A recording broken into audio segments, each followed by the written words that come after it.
Well, hello. Welcome back to my training room. This is Survival Saturday with Johnny Tiger. The date is Saturday, of course, May 30th, 2020. The end of week number 12 of the coronavirus, staying at home, social distancing, all that good stuff.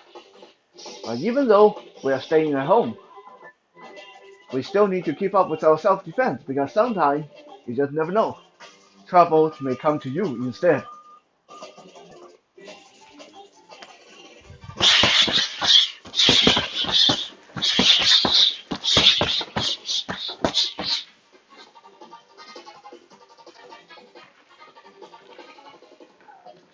That's a very circular combo. In slow motion, what I'm doing is one left jab, two right cross, right elbow come across the throat, back elbow come across the face, and come right back to 1, 2. So essentially, I can do 1, 2, elbow, elbow, 1, 2, elbow, elbow, 1, 2, elbow, elbow, and you can keep that up. Nothing else. Pretty good cardio combo. But what is more important? Why am I showing that combo today? It's not really for the combo itself, but for the principle of this particular combo.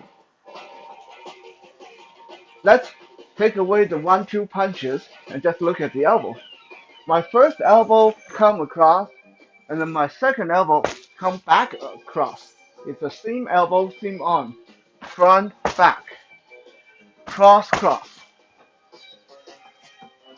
Now, some people, especially those of you that fought before, you can probably figure out what the problem is with this combo. Because if you catch the person with your first elbow, your second elbow most likely is going to miss. Because once you hit someone with your first elbow, they're going to either bend out of the way, they're going to be down on the floor. That makes that second elbow almost pointless. But there is a reason why that second elbow is there. Because you don't always connect with your first elbow. Let's say I count on that first elbow to connect. I go this way, and then I didn't hit my guy. Then what happened? I leave myself wide open. I have to reorient myself. So rather than leaving that little opening, I am planning on counting on this elbow missing on the first go. So I'm counting on the second pass, either connect or even if it misses, I'm already turned back facing the right way. And that is the main topic of the day is action. Always keep this quote in your mind with regarding to fighting, self-defense, survival. Action beats reaction, and reaction beats inaction. So there's three stages of dealing with problem. One is to be proactive. You go into action before the problem develops. Second is reaction or be reactive. You figure out there's a problem and then you find a way to deal with it. The third is inactive. Now, the third is not always a bad thing. Okay, sometimes some problem is better to do nothing about it. It will go away on its own. By reacting to it, like someone calling you name, most likely you're just going to escalate the issue. So this action beats reaction, reaction beats inaction.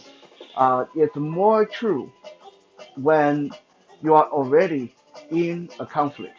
You're already in a fight. You are already in danger, in another word. What does that have to do with my combo?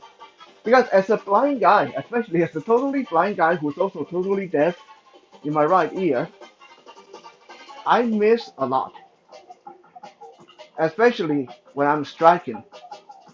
Now, some people will say, well, you don't look like you're missing a lot. When we watch your video, you look like you're landing your hits all the time.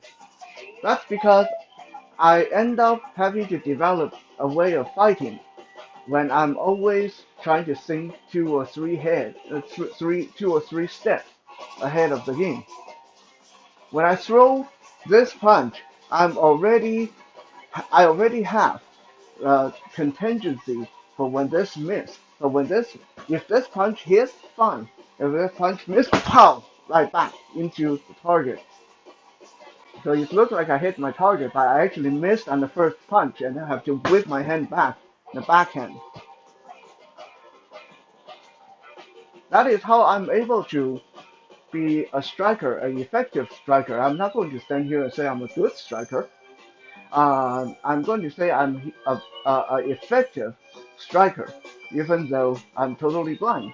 Is I am always planning several actions ahead. I don't go just off of reaction.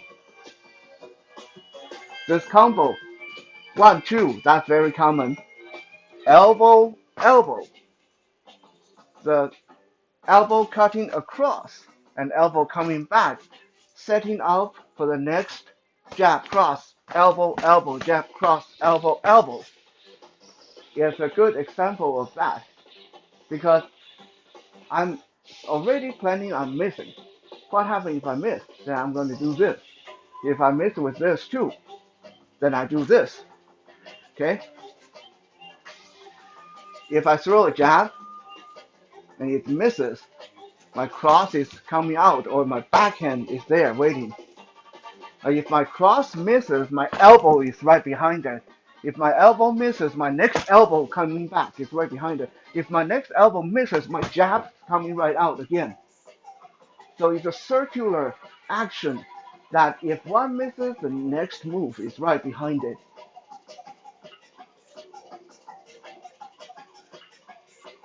Now, when we're in a self-defense situation, I need to talk a little bit about this because keep in mind the law is a little bit different depending on where you are at. But a lot of us get brought up with this mistaken idea in our head that we have to wait for the person to hit us before we can hit back. That is not necessarily true. At least here in Canada, at least in the US, if I have sufficient proof that I believe the person was going to do me harm, then I could be proactive. I can put him out of action in a reasonable manner.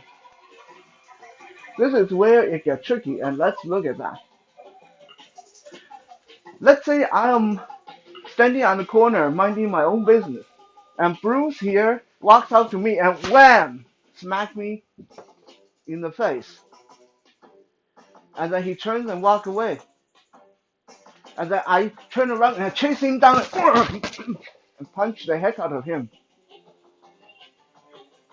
That's not self-defense. That's revenge. So you won't be able to claim self-defense in court because the guy smacked you and then he walked away.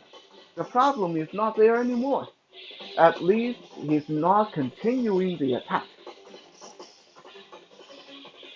So keep that in mind. Now, when someone hits you, when someone breaks your property and you chase after them and start in a fight, you're not going to be able to claim self-defense in that case. Now, however, if I'm walking up on if I'm standing at the corner of the street and a big guy like Bruce come up and shoulder check me and say, "Hey man, I am going to mess you up right here, right now." Seeing as to how I'm blind, I have no way of telling that if he has a smile on his face, if he's joking, or if he has friends with him, or a whole bunch of other factors. If he come up and threaten me in this fashion, it is perfectly logical for me to go, no, you're not.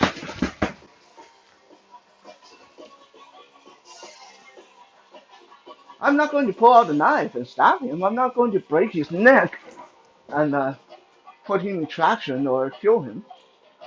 But just by the action of him shoulder checking me and saying that he's going to mess me up, that's enough for me to feel threatened. That's enough for me to uh, have a ground to claim self-defense. I'm not going to stand here and wait for him to swing the first blow.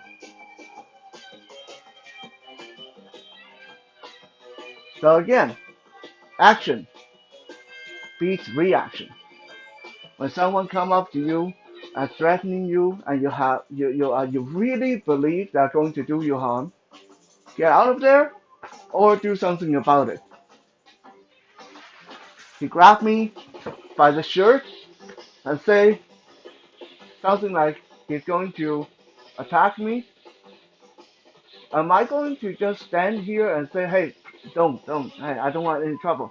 No, because I'm already in the danger zone. The time for I don't want trouble is over when we are this close. If I still stand here and say I don't want any trouble and he starts swinging, I am already at a disadvantage. So the minute he lays his hand on me and gets in my face, I'm going to neutralize this hand and hey, cut it out. Hand off, okay? And then I back away. I'm going to reassess the problem. Now, this is where self-defense and fighting is different. If I'm in a fight, if I'm already in a fight, I'm going to continue to attack until he's done.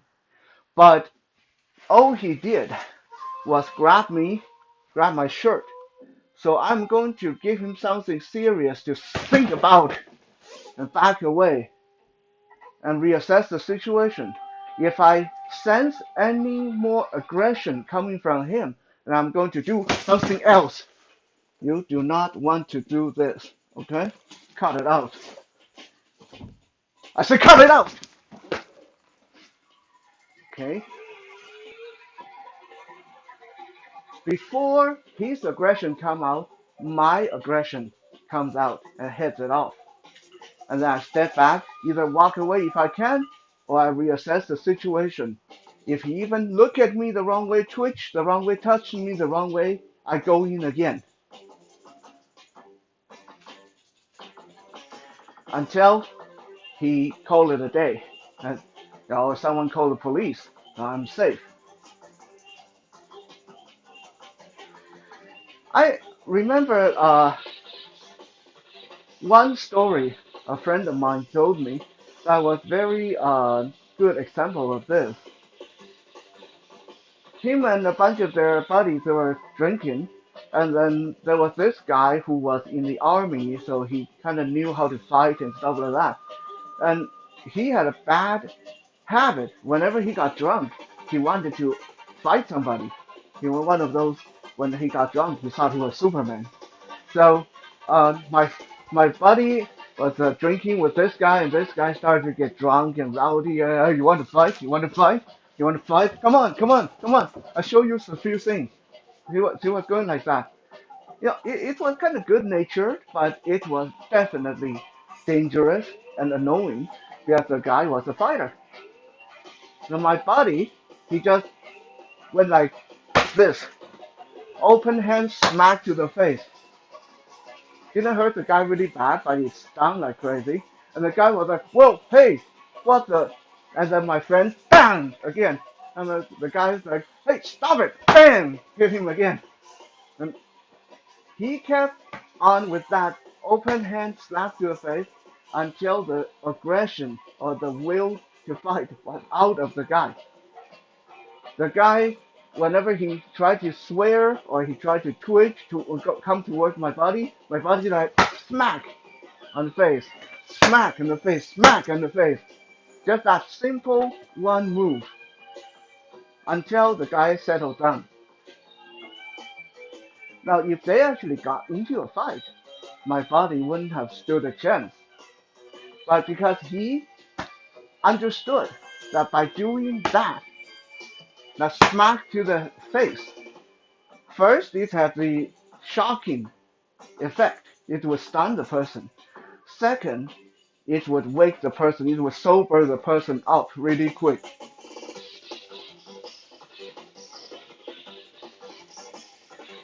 Another reason why action is so much more important than reaction. I'm going to give you guys a real life, story from one of my sparring sessions where I really felt it. So me and my sparring partner, we were going really hard on each other. We were striking, punching, kicking, doing all the stuff that people do to mess other people up. And then my buddy, my sparring partner, my enemy, came in with a very simple combo. That was a roundhouse kick to the gut and a 1-2 and an uppercut. That was it. A roundhouse kick to the gut, 1-2 and an uppercut. Normally, if you show me that combo in slow motion, I would tell you that combo wouldn't work on me because it's so obvious. 1-2 uppercut, kind of really obvious combo. And the kick to the gut, I have really solid stomach. That wouldn't deter me. So I was totally surprised when he landed every hit. His roundhouse kick hit, his 1-2 and uppercut rocked my head backward. And after I shook my head, I was like, that's weird. Okay, I should have been able to block at least one. Probably should have blocked all of those attacks. Should I? So I said to him, wait. Okay, come at me with that combo again. And he did. Roundhouse kick, 1-2 uppercut. Again, every hit me. By this time, I was starting to get really perplexed. Something's wrong with me. I knew that after the roundhouse kick, the 1-2 uppercut is coming. There's no reason why I would get hit by those when I knew that those were coming. So I said, hey, okay, one more time. And again, he went roundhouse 1-2 uppercut. And again, every hit landed solidly on me. It was like my brain knew the combo was coming. My body wasn't reacting. And then it hit me what was going on. Because I was going off of reaction. I wasn't acting. I wasn't moving ahead of him.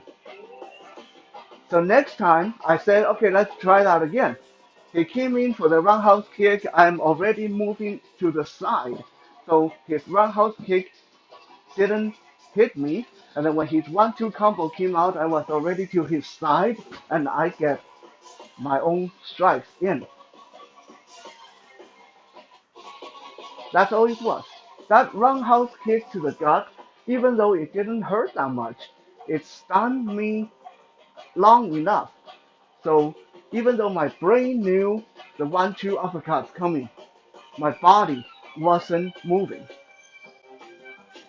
That's one of the best examples I ever experienced myself. Why it's so important to move first rather than react to something that's done to you. Because no matter how good you are, unless you are the kind of professional that in the UFC and stuff like that, that you experience these things on a daily basis, even a guy who is not very trained, very well trained, and go like this backhand to the face, it's going to stun you for at least half a second to a second before you react.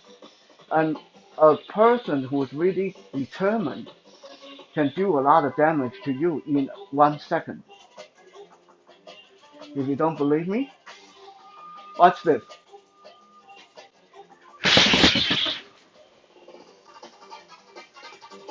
I think that would be 6 punches to the face in under a second. Watch this again.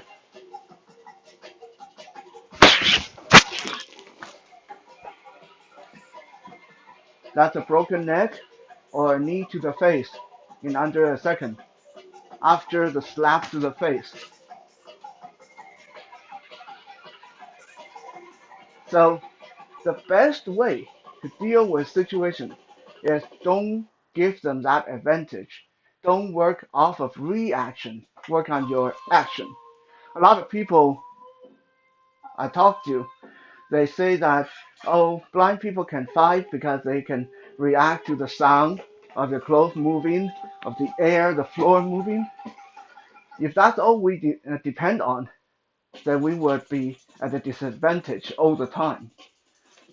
Now, to be effective, we have to move first, and our move have to take into account of 3 or 4 moves ahead of ourselves.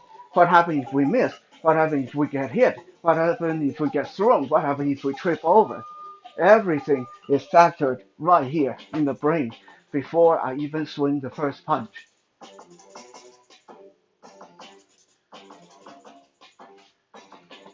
Always remember this quote: action beats reaction. Reaction beats inaction. Thank you for checking out today's Survival Saturday. We'll be back again tomorrow for Soul Search Sunday. For now, stay safe, stay strong. Have a good night.